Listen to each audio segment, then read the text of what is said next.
You're listening to a 3CR podcast of independent community radio station 3CR in Melbourne, Australia. Radio MMT respectfully acknowledges the traditional custodians of the land from which we are broadcasting, the Wurundjeri people, and we are broadcasting to the Kulin Nations. Our focus is economics, that is, how stuff is produced and distributed.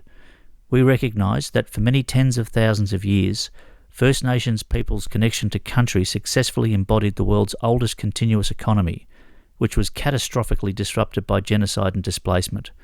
We acknowledge that we have much to learn to reshape our current extractive and exploitive system to achieve sustainable prosperity for everyone.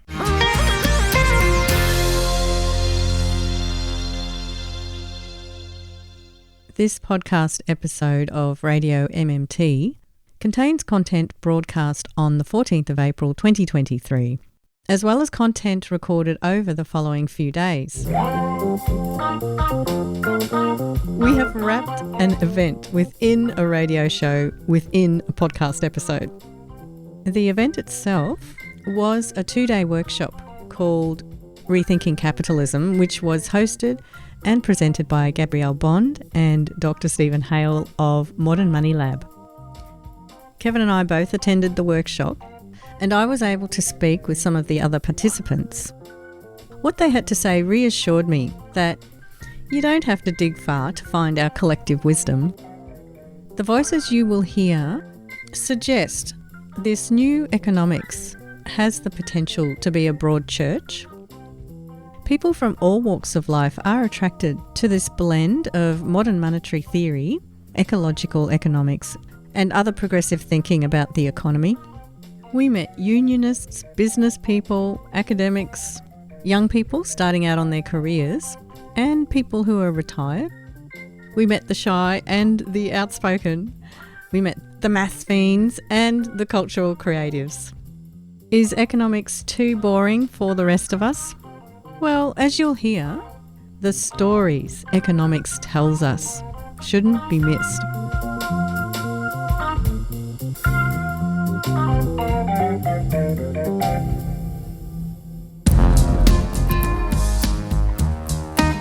Radio MMT.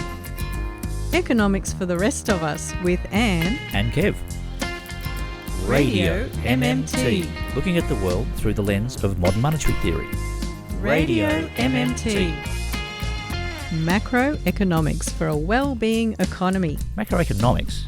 Isn't that incredibly boring? No, Kevin, it's incredibly interesting. It's all about who gets what and why.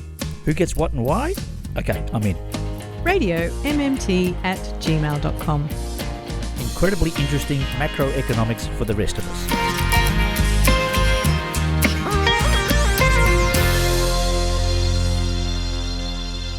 Welcome to Radio MMT. Is this like edition 4?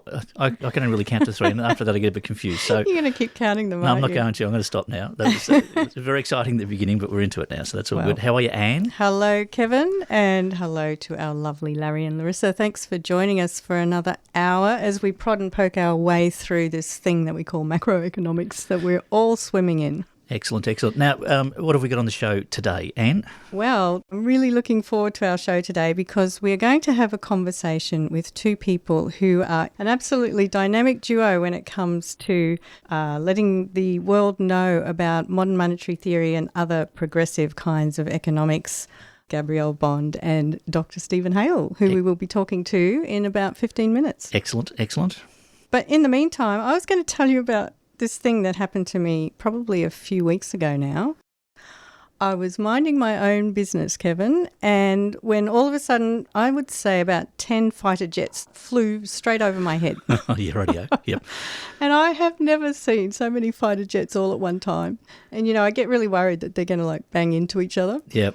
But anyway, the thing that came out of my mouth, the thing that I heard myself say was, there goes my taxpayer money. Yeah. It just showed me how ingrained this bad neoclassical economics is that I will just blurt something out that is completely wrong as far as economics after goes. everything that we've talked about, and you revert back to, it's like, I guess it's like if you're brought up religious and something bad happens. I was just doing my Hail Marys. You might chuck in a little prayer, yeah. It's hard. It's hard, like you say. It's so ingrained into you that that's what we're trying to do, is we're trying to reset our minds so that we think about this whole economic situation in a different way, which we would regard as the correct way. But, I should have said, there goes our national resources. Yes. That's what I should have said. And there goes an investment which is dubious.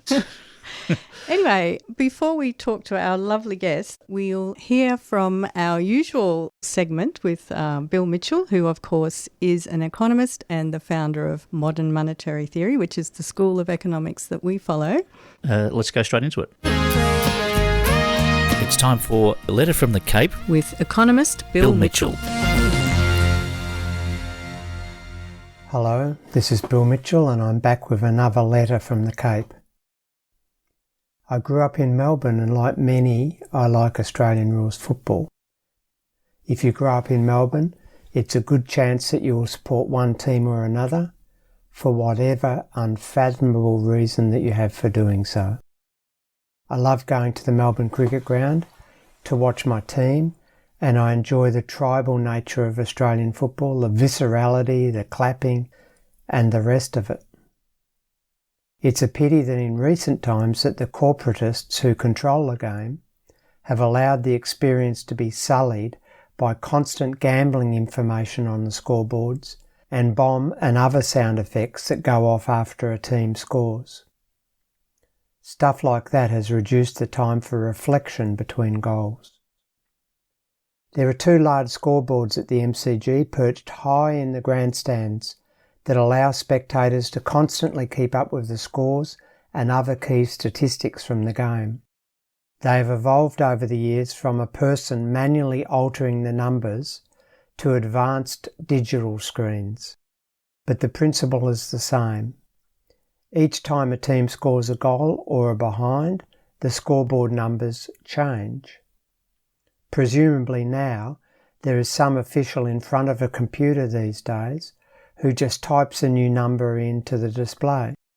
Now, you don't have to know much or anything about Australian football to understand the next point.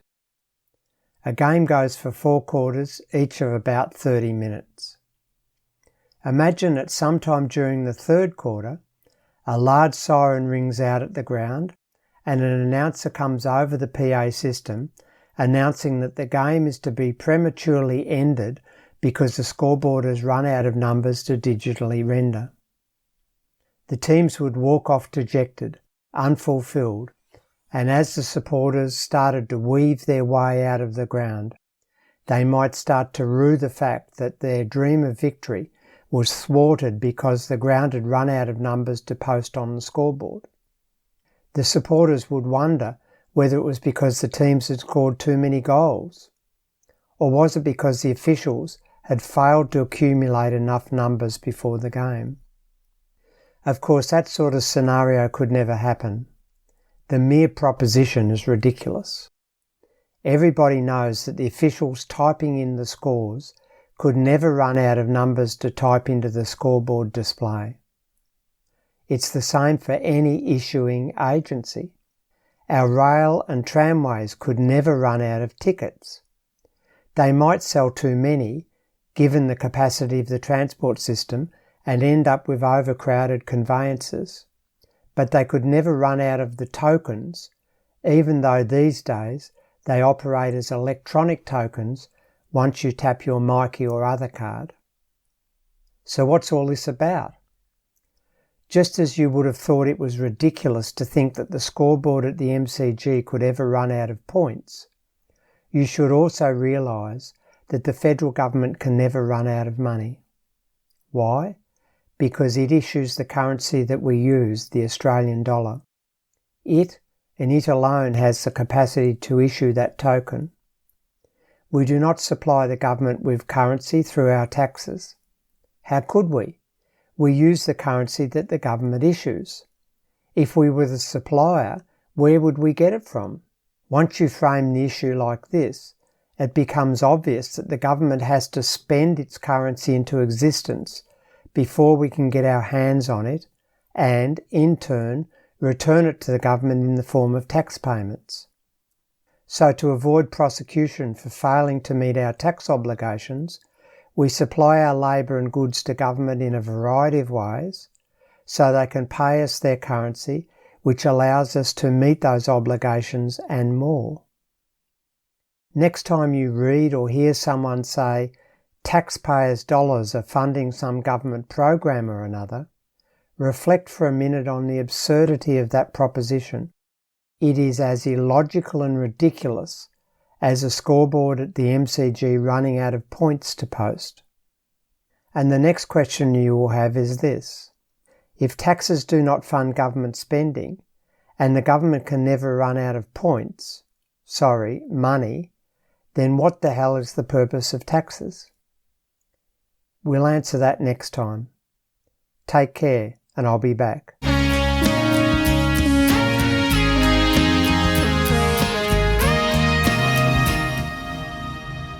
That was Bill Mitchell telling us that the best way to think of money is to think of it as like points in a football game. Yes, I've got to disagree with him on one point. When I was a kid, I was a Hawthorn supporter, and Peter Hudson used to kick a lot of goals, and I did actually see the scoreboard run out of a number once, more than once. Or maybe they lost it, but he used to kick a lot of goals. So they ran out of the real resource, Kevin, of the signage of the number. Correct. They didn't run out of scores. They just ran out of the black and white numbers. The reason he wants us to think that way is partly so we stop thinking of money as like a thing, as like a physical object. It's kind of reasonable that we all walk around thinking that, because you talk about money as though it's a thing, because you say, well, I'm going to put $100 into my bank account, as though you're putting like soil into a bucket or something. But what we don't realise is when we're interacting with money, whether it's as numbers in our bank account or whether it's as dollar notes in our wallet, we don't realise that underneath that usage of money, there's this whole system that's a legalised accounting system. And so that accounting system is just keeping track. It's just keeping score in the economy. And what do you suppose it's keeping score of? Of all the debts and all the credits in the economy. So who owes what and who owes who how much. And, I was thinking, if I've got $20 in my wallet, that's kind of like that $20 is saying that the market owes Anne $20 worth of goods and services. Or it's like saying that the government owes me $20 worth of relief from any taxes that I might have.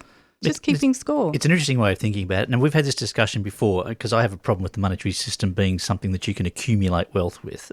And that brings a whole bunch of problems. We're not going to go into to that at the moment.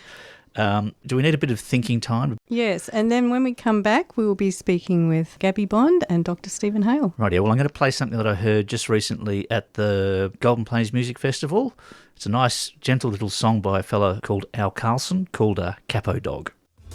Your mum's a capo dog, your dad's a capo dog, Ray Capo's a capo dog.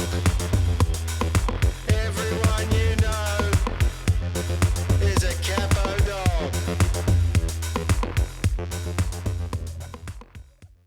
You're on Radio MMT with Anne and Kev, and that was the song Capo Dog by Al Carlson, who he just went off at Golden Plains. Everyone's a capo. He's very entertaining. Good bloke. Now, who have we got in the studio today? As promised, we have with us today, visiting us from Adelaide. So they're here in Melbourne for a couple of days. Seasoned activist and administrator who I just got to watch in action, Gabby Bond. Welcome to the studio, Gabby. Hi, Anne. Hi, Kevin. Hi, Great Gabby. to be here. Thank you for having us. No worries. You're most welcome. And Dr. Stephen Hale, who is adjunct professor at Torrens University and one of the most approachable economics teachers you could come across. Welcome to the studio. Thank you very much. It's a pleasure to be on with you. So I did hear you mention earlier, Gabby, that the two of you came in by train from Adelaide. Yes, we did travel by train. I'm a bit conflicted about flying these days, and there is a good option to come to Melbourne with less carbon emissions. And the train was actually quite a delight. You know, it was long, but you get to see some beautiful scenery. And It's not exactly a Japanese bullet train, but you get here in the end. Yeah. It's lovely looking out the window. It was fine. We were able to work on the way, so I'm looking forward to the journey back. Yeah. You two are practicing what you preach, because it is sustainable prosperity that is the theme of a lot of your work. You really are thinking about your carbon emissions. if we can do it, we will try our best. Like some places, it's obviously going to be a lot harder, like Tasmania, where we're going in about 6 weeks' time. You're listening to 3CR 855 AM on digital and on the internet. www.3cr.org.au. And the reason that you are both in Melbourne is because you are conducting a 2-day workshop. It's great fun. I love doing it. This is the 9th time we will have done it. We're going to do it at least 5 or 6 more times before we give up. It's a terrific experience. You'll meet a lot of really interesting people. I guess there's about 50 people coming. I'm going because I like to discuss things. You're most welcome. And the more people we have like Kevin, who actively engage in discussion, the better. The last thing we want is for groups of people to be sitting around not having anything to say. They'll be saying stuff. But we've got lots of breakout spaces, and we've got a big auditorium, so we've got plenty of room. We've got plenty of food as well. Yep. You're well catered for these workshops. Kevin and I went to the previous one, and it was an absolute joy to hear that you're coming back. Any plans for you to return to Melbourne in the future? I think so. What we might do at some point is a short MMT course, because this weekend is about progressive economics in general and ecological economics too. I guess out across the 2 days we have about 2 hours worth of MMT discussion, but the rest is us talking about a range of other issues, connected issues like inequality and like climate change and like fair trade and neoliberalism and all those kind of things. We do have a session on the job guarantee. We do indeed. Yep. Yes, absolutely. And if any of our listeners have heard us speak, the job guarantee is kind of like a central foundation of a lot of the economics we talk about, because if everybody's got a job, then no one is shut out of the economy when you've got a job guarantee. But there's lots to talk about with the job guarantee. Everybody's got their own slant on it. Always a bunch of questions, and it's always an interesting conversation. Absolutely. We'll have a lot of trade unionists there tomorrow, which will be really interesting. Excellent.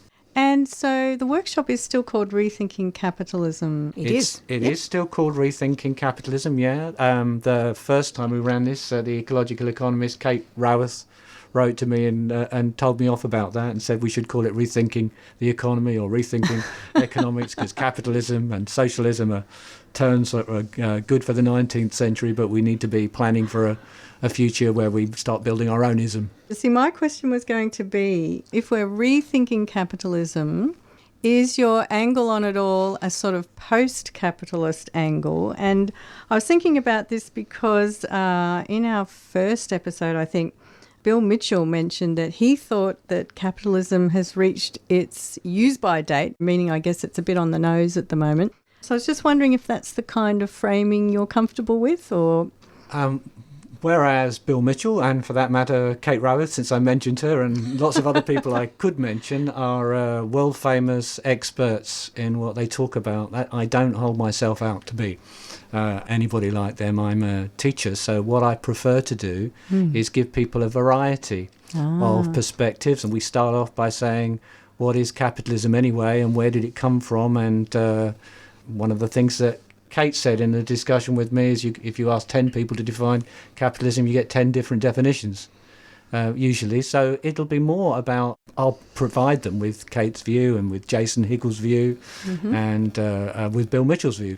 And then it'll be up to people to discuss for themselves. It's a smorgasbord of economics that you're offering, of progressive economics. Yeah, it is not a great expert standing at the front for 2 days and talking. That's not what it's supposed to be. It's about 50% me introducing an issue or a topic, and then at least half of this is some very interesting people, from climate activists to MMT fans to trade unionists, getting together and discussing these issues one at a time, and I think they get as much out of talking to each other as they do out of listening That's to the me. wonderful thing about your workshop is the amount of time that you build in for a bit of cross-pollination with all the participants. I love those breakout sessions afterwards because you go and you sit down and there'd be a topic and there'd be, I don't know, 7 or 8, 10 people sitting in a room, and there's this kind of silence and everybody's waiting for somebody else to there's usually 3 or 4 people busting to say something, but they don't want to, they don't want to be pushy, and then it starts. And then you get a conversation. It's- So this workshop's being brought to us by a organisation called Modern Money Lab. And I was wondering, Gabby, if you could give us an overview of Modern Money Lab and what it's doing and all the different activities that are happening under that umbrella. Yeah, so Modern Money Lab is a registered charity. We started Modern Money Lab so that we had a legal entity to become partners with Torrens University Australia. So we offer a suite of online courses, and these are postgraduate courses, graduate certificate, graduate diploma and master's degree. And also we have even a couple of doctoral students now in the economics of sustainability. There's a big MMT element throughout, and we've got some very well-known MMT lecturers working with us, including Scott Fulwiler, you might have heard of, John Harvey, Dirk Entz, academics from all around the world. It goes back to a conference we had 3 years ago, and out of that conference, a lot of people started asking us, where can we study MMT? Yep. And also, for that matter, where can we study ecological economics? And there really isn't anywhere in Australia that you can combine both of those things. And that's not just true in Australia, it's true globally. So we decided to set up these online courses because we think it's important to replace ourselves. If we're talking about modern monetary theory, I'm in my 60s.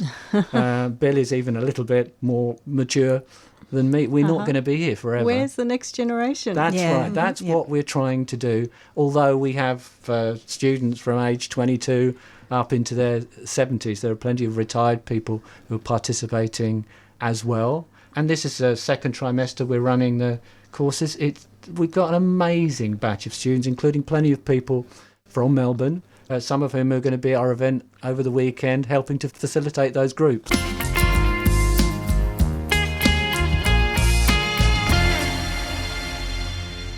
Could you, Stephen, give us a sense of some of the context of why it is so important to offer a course that's in progressive or heterodox economics? Because it seems like the bulk of academia has got a very different kind of economics. Yeah, absolutely. We have largely a monoculture. We have a relatively small, because we're not a huge country, relatively small university sector anyway.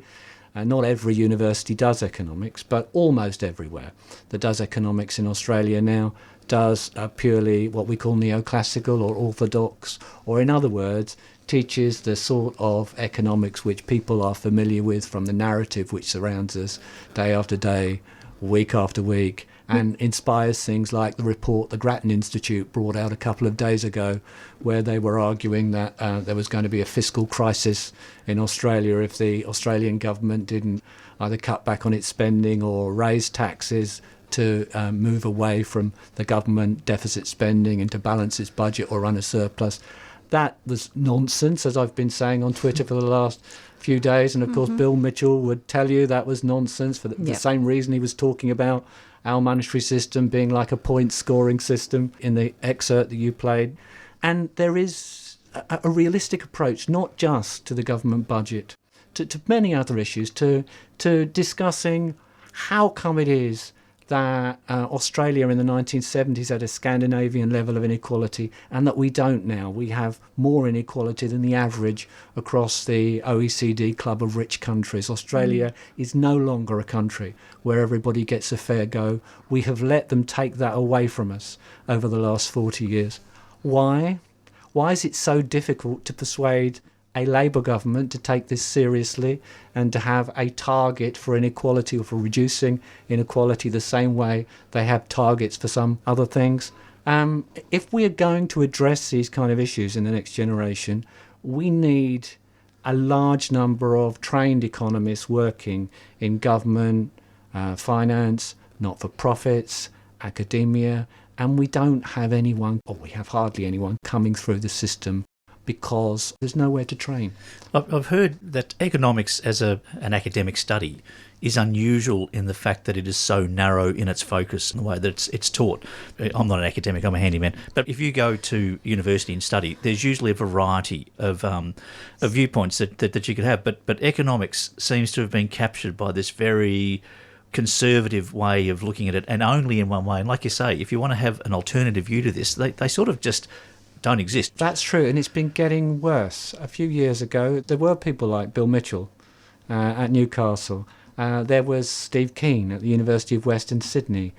We had more pluralism. Where I was at the University of Adelaide, there was someone called Colin Rogers, and years before there was Geoffrey Harcourt. There was pluralism in economics education in Australia, and there has been a 40-year campaign to eliminate that pluralism. It's gone much further here, actually, than in most other countries. Okay. And so, yeah, we have a monoculture now.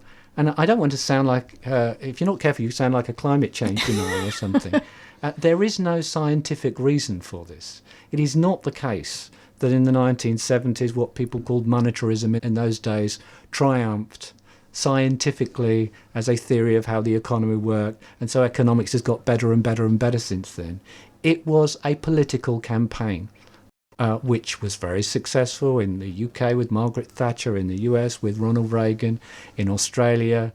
It captured not only the Liberals but also the Labour Party too. I found a newspaper article the other day which I showed to Anne, and it was from June in 1975.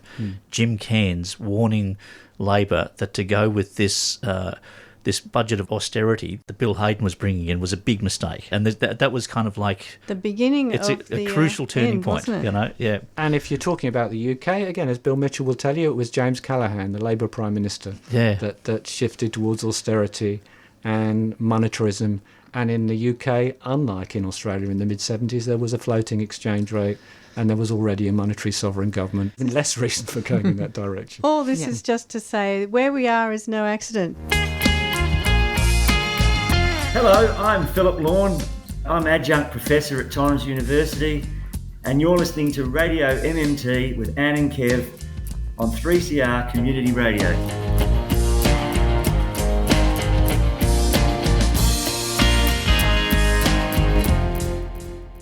We're here with our guests. Stephen Hale and Gabby Bond from Modern Money Lab. Modern Money Lab, okay. Yep. So I was wanting to ask Stephen about something that I have seen in the news recently, the Housing Australia Future Fund. And yes. Gabby's nodding her head over there. So the Albanese government made an election promise to fund 30,000 social and affordable housing units over the next 5 years. And of course, we all know that that number's probably not high enough and that social housing is not public housing. Nevertheless, the government is now saying that they are making good on that promise because they are establishing a $10 billion future fund. So, Stephen, I was wondering what you make of all that. A future fund, whatever you're talking about, is of no assistance at all as far as the federal government is concerned. They are not going to run out of dollars. They issue the dollar. Our dollars are issued by the federal government using nothing more complicated than the keys on a keyboard of a computer. If you have the real resources, if you have the available skilled labour, you have the institutional capacity, you've got the land where you can build housing, if you've got the materials available, if you have the productive capacity, then there is no problem whatsoever, at least as far as the federal government is concerned, in funding and investment in public housing. A future fund is either just a mirage, it's pretending that you want to do something when you don't really, or else it is a consequence of some people being deluded and just not understanding the monetary system to the point where they genuinely believe that the issue is a lack of dollars, which of course it isn't. Yeah. So what we're talking about, as I understand it, with a future fund, is that the federal government is going to spend $10 billion. They're going to create that money as they spend it. And then what they're going to do is invest that into the stock market. And then they're going to take their earnings, apparently, from this investment in the stock market. And whatever they earn, that is what they will spend on the housing. And it sounds to me what you're saying is that they could just go ahead and spend that money directly. Of course they could just go ahead and spend that money direct. If the real resources don't exist to allow those activities to take place, if they're competing with the private sector for scarce skilled labour or materials which are limited in supply, where there are supply constraints, then it can put upward pressure on prices in the economy and it could be inflationary. But if those resources exist or if they can be created or freed up, there's never a problem in the federal government paying for things, as you know very well and you say on your show. Our federal government cannot run out of its own currency. It issues the currency. As long as it can pass a budget through Parliament, then there's no problem with federal spending. The only barrier is to do with limited productive capacity, limited real resources and inflation risk. Right. So I'm trying to imagine, where does this money actually go? It's just going to sit in a spreadsheet somewhere. I'm trying to imagine Well, where it is. It's a trick, isn't it? Yeah. It's like Well, they're going to invest in the stock market. Yeah. They should buy bonds. And Part of it's delusional. Part of it is that there are many people in both political parties and their donors who are very happy with the way that our society is organised at the moment, and they're not interested in genuine reform. Right. If we're going to argue against them, we have to be well informed.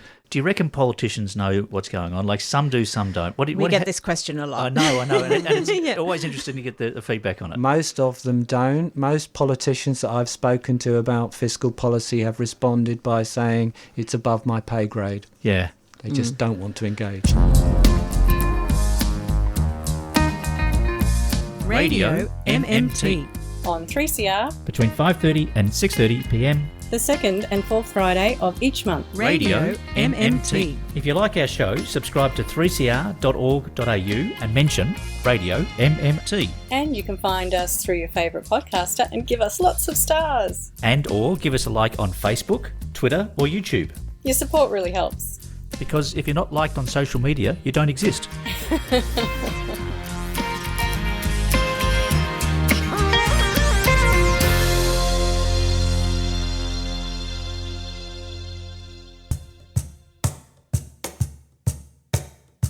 There are many ways that you can keep up to date with 3CR news, events and programs. The 3CR website is a great spot to catch all your shows via audio on demand or scroll through our range of podcasts. It's also where you can sign up to our monthly newsletter, buy yourself a new t-shirt or check out archival audio from past broadcasts. Of course, we're also on Twitter at 3CR and Instagram at 3CR Melbourne. But don't forget our mighty AM band. Catch us anytime on 855 AM. Keep in touch. 3cr.org.au.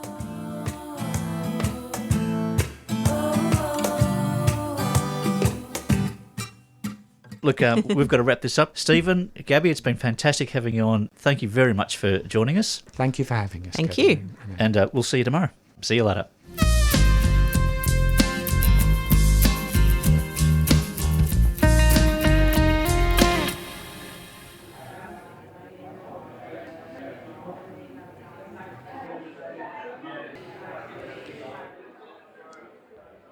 So I'm here at the Rethinking Capitalism workshop that is being hosted by Modern Money Lab and conducted by Dr. Stephen Hale and administered by Gabby Bond.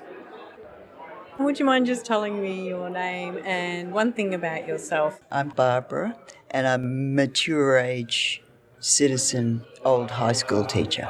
I'm James. I'm from Melbourne. I'm an actor, but I was until recently in the thermal efficiency space for homes. My name's Phoenix.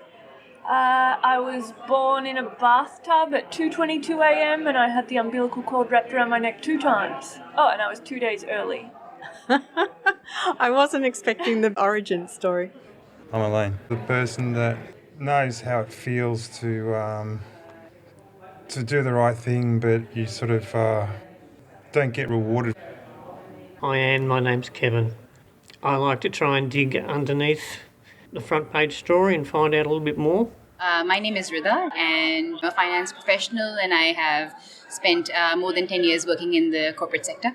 My name's Joseph and I work at the ATO, and I play guitar in my spare time. I'm Kenny and I enjoy baking. You enjoy baking? Yeah, it's a thing that I enjoy doing. Outside of work, I do a lot of teaching of software engineering. You start to know the difference between what someone can learn in a YouTube video about how to make an app or something like that, and what it actually means to sit down and experience the struggle of doing those things. I'm Lily, and I studied originally biology, so I come from an academic background. But I was always an armchair economist, just reading a lot of pop economics books. The ones I happened to be reading were ones like Donut Economics. My name's Kent, and I am originally from the US. I am a trade union organizer, so I will say to join your union, whoever's listening. My name is Laura, and I live in central Victoria, Castlemaine. I'm originally from South Africa, and I'm a scientist and ecological economist. And I've always been interested in intergenerational equity and the elimination of race, class, and gender disparity. Because I'm really an activist now. And what brought you out on a rainy weekend to Melbourne to spend 2 days talking and learning about progressive economics? It's the reframing. And during the time that I did all of my academic training, MMT didn't exist. And I started seeing it. And then I became very interested when Stephanie Kelton became Bernie Sanders' economic advisor. And I'm particularly interested in the intersection and the coupling of MMT with ecological economics. I think that is a potential breakthrough field. Economics has its journey. One of the things that I've learned certainly since 2008 is that the word economics has the word con in it. Because I listened to Friday Afternoon on 3CR, my attention had been drawn to a book written by an American woman about monetary policy, and I was flabbergasted by it and was able to attend today, and it's been fantastic. That wouldn't be The Deficit Myth by Stephanie Kelton, would it? That's the one. Yes, that's exactly the book. Given that I have a very strong preoccupation with climate and the natural world, and I saw this as a seemingly innovative or perhaps revolutionary form of economics, my natural curiosity nothing would keep me away, because traditional forms of protest and contact with relevant agencies on climate issues don't seem to produce any feedback or results.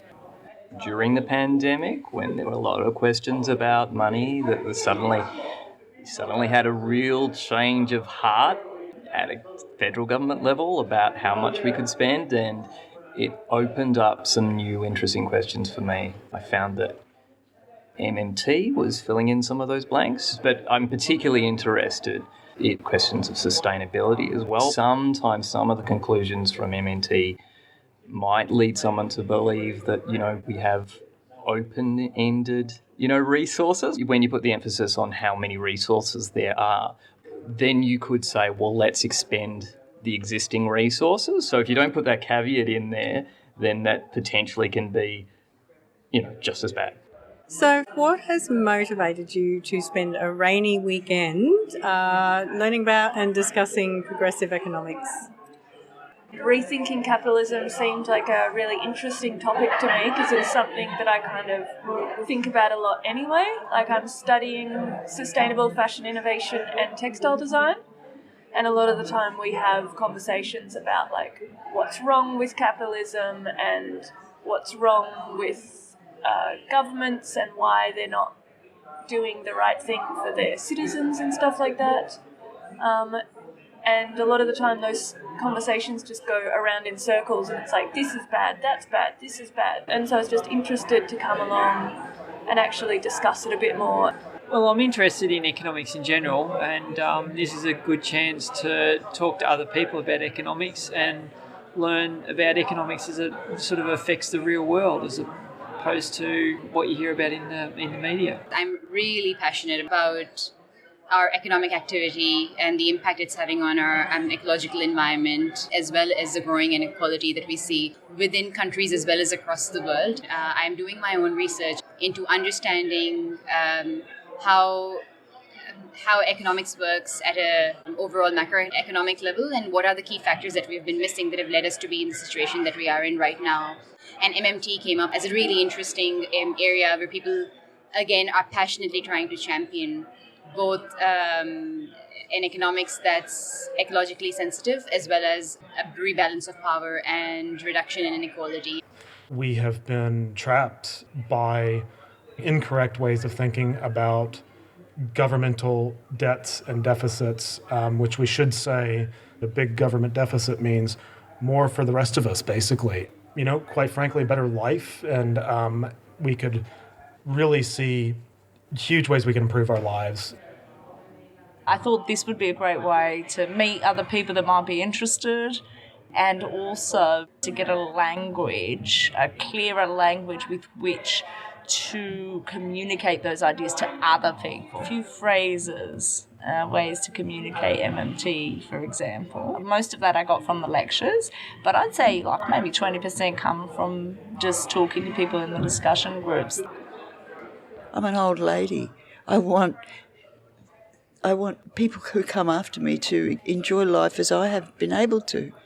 It's all hands to deck at the moment. We are in a climate crisis.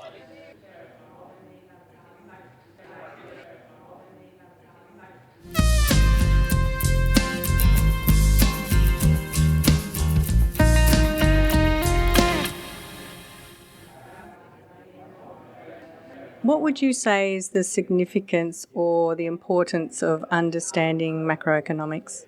I think we're awash with macroeconomic terms, and they inform our political discourse and the way we vote and the way we think about society constantly. But there is very little general understanding of just the basic jargon, but also the implications of those things. And so journalists that I respect will often ask questions that have basic assumptions, which I profoundly disagree with. And you see, well, okay, there's just a base level of misunderstanding there. So it's really important that that starts to change. And I guess that's what weekends like this are about. They wouldn't really need to exist if this kind of way of thinking was common knowledge. Mm-hmm. Economics is part of your life, and it's probably a good idea to have some good grounding in some of the basics of it, which I don't think I did. Why do we even need to know economics? I think because the single biggest response that we get to campaigns around reducing inequality and climate change is the impact that it has on free markets and the impact it will have financially on a country, and that is always used as the weapon to say no. And I think it's a duty for all of us to understand at least the basics of economics, that we are informed citizens and actually can campaign for change, and to understand that actually, we don't have to be quiet when we're given these kinds of excuses, because there's absolutely a way out of this mess. The narrative that we're constantly told that we can't do certain things, like get a good path towards improving our environment. And I think probably my main thing would be disappointment with mainstream media to cover these issues accurately. I've seen a lot of people here willing to say we're not getting it right with the way that we're doing things at the moment. The way that we talk about things in mainstream economics doesn't match what people are experiencing, and that's a problem. My hope is dependent on common people like us actually getting involved in politics and trying to drive change. It won't happen with us going about our lives as per usual or as per normal. So I think as many people as we can get on board, try to help people understand what they're missing right now, what they're not being told in all the information and the content we're consuming. And then for those of us who are able to actually make the effort of driving change within our political systems. Is there anything out of this weekend that has stood out to you or surprised you in any way?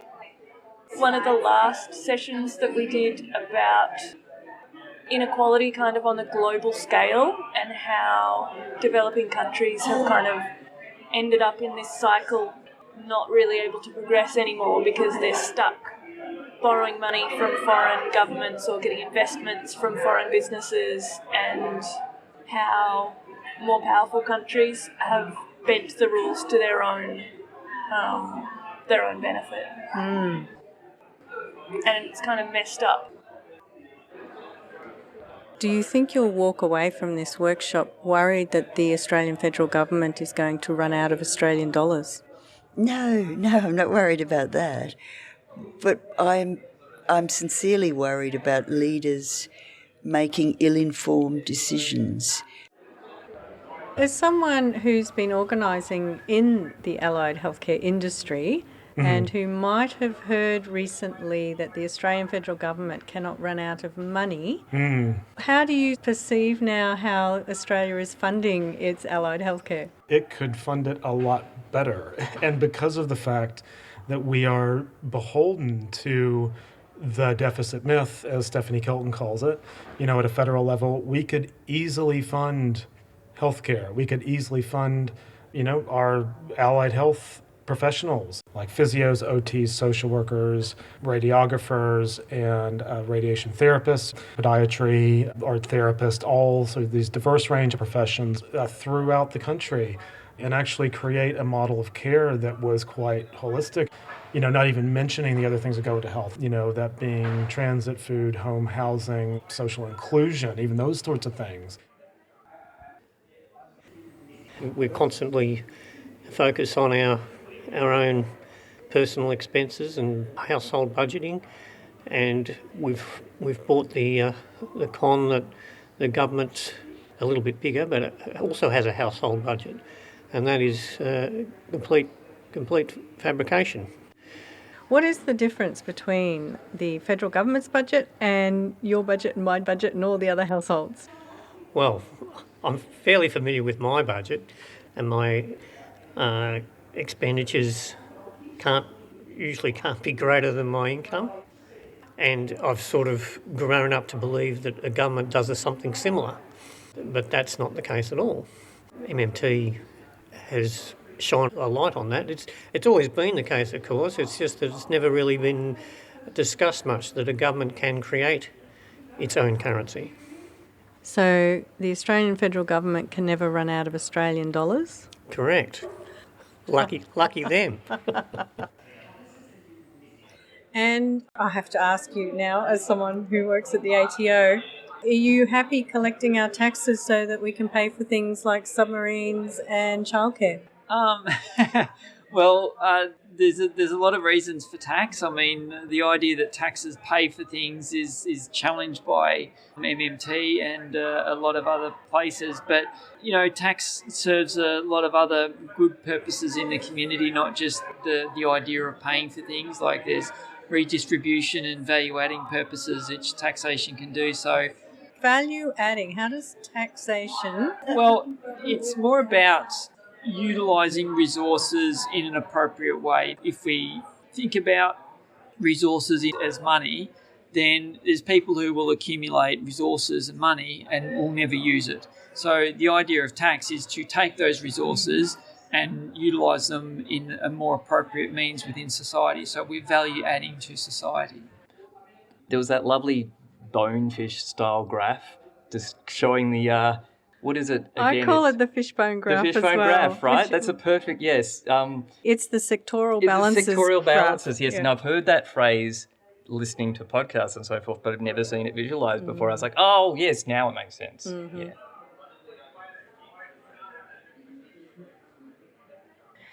what would you say to someone who said economics is boring and it's got too much maths in it? Yeah, I'd say I think the same. Like, it is the way it's presented. It is boring and has too much maths, but I would say that's just the way we've chosen in Australia to present economics. It's so much more than that. Economics is actually many theories, not just one, and there's not one mathematical theory to go with it. It's multiple theories, and it's about how we want to live in our society. So it doesn't have to be boring. It is boring at the moment, and we need to change that. You know, look, I first of all say I get it. Like, I mean, I get that people say it's too hard, because I think it's been hijacked basically by people who have taken what it's really about, you know, the well-being of us and the planet. And it's become so technical and mathematical and so forth that it's really just taken that relevance away from us, and I think abused by those who it benefits in power. To make it so abstract and inaccessible. Well, economics isn't just what you hear in the media. The media is like what you hear from politicians and economists. It's a version of economics that is in dispute or isn't necessarily a representation of the real world. So be a little bit more open-minded. This event is the first time I've kind of spoken to people about economics and been surrounded by a bunch of people who also get excited and are like economics nerds, I think. Normally people think that it's kind of a boring, stuffy subject, and I guess that's also what I used to think, but then I kind of got into different podcasts like Planet Money and Freakonomics and was just kind of interested in all the stories behind economics. So if you were to come across someone who says that economics is boring or that it's too hard because there's too much maths in it, what would you say to that person? It's absolutely correct. It's totally spot on. It is boring. Well, it's as dry as rabbit shit, but it doesn't matter what the type of economics is or the field of study. It's incredibly complex. It's very data dense. It requires a heap of analytical and number crunching capability. But you don't have to be a mathematician to do it. Understanding maths is a very good sideline to getting your head around economics. So where does that leave the person on the street then who really doesn't want to spend time or energy understanding all that? Well, it leaves it for expertise to communicate in publicly digestible language instead of gobbledygook. And so if there was one publicly digestible thought you would like to leave somebody with, what would that be? The future is a choice. The future is a choice, yeah.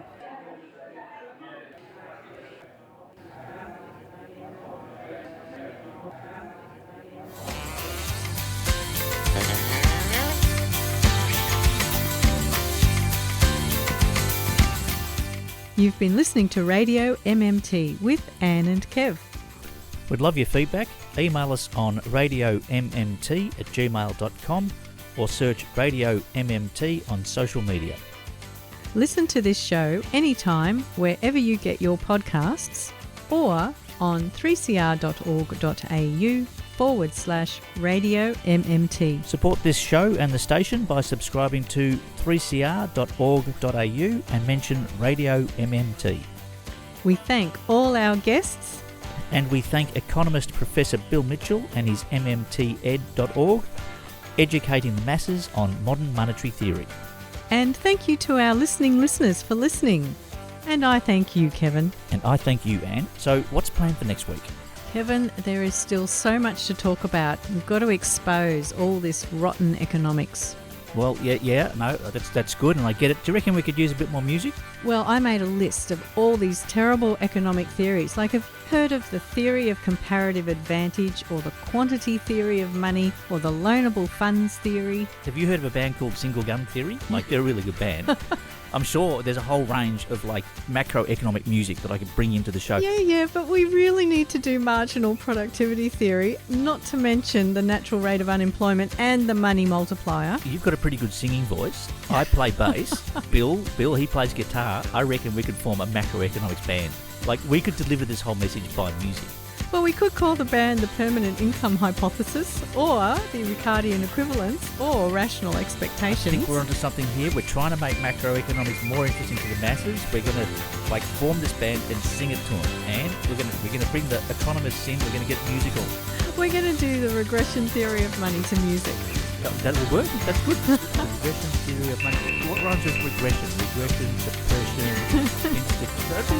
there's a world of opportunity here. This is the lead. This is going to work. No bill for the start. Like, you'll be straight on. Have you ever sung before in a band? No, you do not want to hear me sing, Kevin. What's the next thing?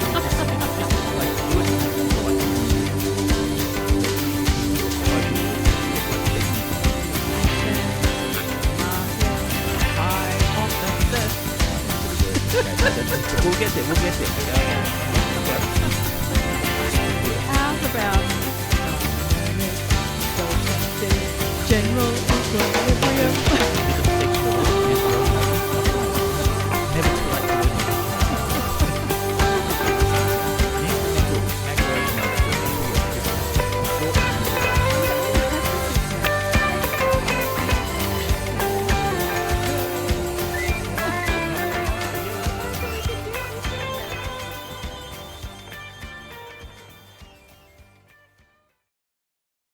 You've been listening to a 3CR podcast produced in the studios of independent community radio station 3CR in Melbourne, Australia. For more information, go to allthews.3cr.org.au.